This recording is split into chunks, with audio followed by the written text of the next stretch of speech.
आज आपका बहुत मसरूफ दिन है अली साहब। मेरे साहिबा आ चुकी हैं। वैसे उन्होंने अपॉइंटमेंट नहीं लिया था, लेकिन उनको गोल्डन निडल कराना है और वो चाहती हैं कि आप करें।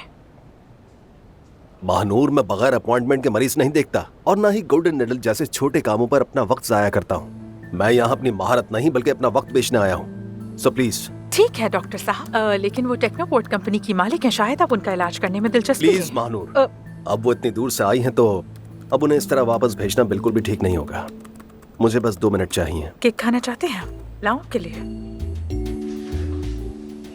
तुम्हें अपने फारिग वक्त में थोड़ी सी इंग्लिश सीखकर खुद को बेहतर बनाना चाहिए। कम से कम तुम्हारी अंग्रेजी ठीक हो जाएगी। मेरी इंग्लिश बहुत अच्छी है। मैं बस आधी इंग्लिश और आधी उर्दू बोलने के खिलाफ हूँ। ये हमारे कल्चर की बेइज्जती है। वैसे भी कौन सा कोई तीर मार लेता है अंग्रेजी बोलकर? कोई फायदा नहीं, सब बकवास लगता है। अच्छी बात है, लेकिन अमेरिका से ही मेरी आदत है, तो तुम भी आदत डाल लो तो अच्छा है। तो ठीक है, अब मैं चलती हूँ। हाँ महानूर,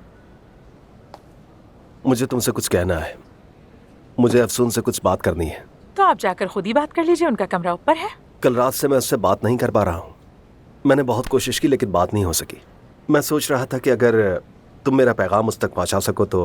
ओह, मैं तो पैगाम पहुँचाने में माहिर हूँ। मैं जरूर पहुँचा दूंगी। क्या कहना है आपको, कुछ रोमानवी काम के हवाले से या फिर कुछ और? अच्छा छोड़ो, रहने दो। मैं चलती हूँ फिर। लेट मी गो। हाँ, एक और बात। चूंकि तुम मेरी नुमाइंदगी करती हो तो थोड़ा अपने हुलिये पर जरा सा ध्यान दो प्लीज। उम्मीद है तुम्हें मेरी बात समझ आ रही होगी, ताकि तुम थोड़ी सी और एलिगेंट लगो।